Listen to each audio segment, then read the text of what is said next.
Hello friends, রয় studio Bengali চ্যানেলে আপনাদেরকে সবাইকে স্বাগতম জানাই। তো ফটোশপে আজকে আমরা ফটোশপে কী করে ফটো পাসপোর্ট ছবি বানানো যায় তো দেখব কি করে বানানো হয়। তো আমরা আগে এখন অল প্রোগ্রামে যাব।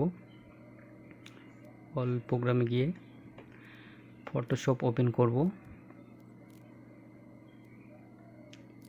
ফটোশপ ওপেন করলাম। এবার ছবিটি সিলেক্ট করব। ছবিটি সিলেক্ট করার জন্য আমরা এখন ফাইলে যাব।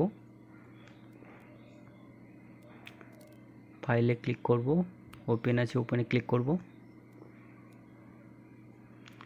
ওপেনে ক্লিক করার পর আমরা ছবিটি ডেস্কটপে আছে তাই ডেস্কটপে ক্লিক করে রাখছি। তারপরে স্ক্রল ডাউন করে ছবিটিকে দেখব কোথায় আছে। নিচে নামিয়ে ছবিটি আমার নিচে আছে, পেয়ে গেছি।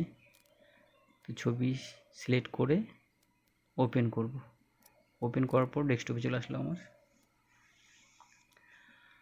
আসার পর একটু জুম করব, জুম করে নেওয়ার পর তারপর এখন ক্রপ করব। ক্রপ টুল নিলাম। ক্রপ টুল নেওয়ার পর দেখব ওইটার হাইট ঠিক আছে কিনা। ওইটা আমাদের থাকবে 1:7 ইঞ্চি। 1:7 ইঞ্চি করাই আছে, আমি তাও আপনাদেরকে দেখিয়ে দিচ্ছি। হাইটটা থাকবে 2.3 দিলাম ইঞ্চি। রেজুলেশন থাকবে 200। পাসপোর্টের ক্ষেত্রে রেজুলেশন 200ই থাকবে। 200 দিলাম। ক্রপ করলাম। ক্রপ করে নেওয়ার পর সাইটের উপরে দেখবেন টিক চিহ্ন আছে, টিক চিহ্নে ক্লিক করব।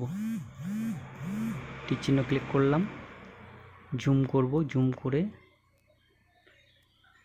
একটা নতুন পেজ নিব। তো ফাইলে যাব, একটা নতুন পেজ নিব। নিউ আছে, নিউ ক্লিক করব। ক্লিক করার পর 4:6 পেজ নিতে হবে। 4:6 দেখব সব কিছু ঠিকঠাক আছে কিনা। ওয়েট 4, হাইট 6, রেজুলেশন দেখব 300 থাকবে। 8 GB কালার থাকবে। কন্টেন্টস হোয়াইট, সব কিছু ঠিকঠাক আছে। তারপর ওকে করব। ওকে করার পর পেজটিকে সাইডে নেব মাউসের মাধ্যমে। ছবির মাঝখানে ক্লিক করব। ক্লিক করার পর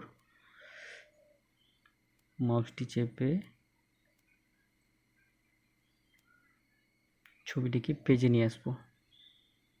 পেজে নিয়ে আসলাম। এবার ছবিটিকে কপি করব।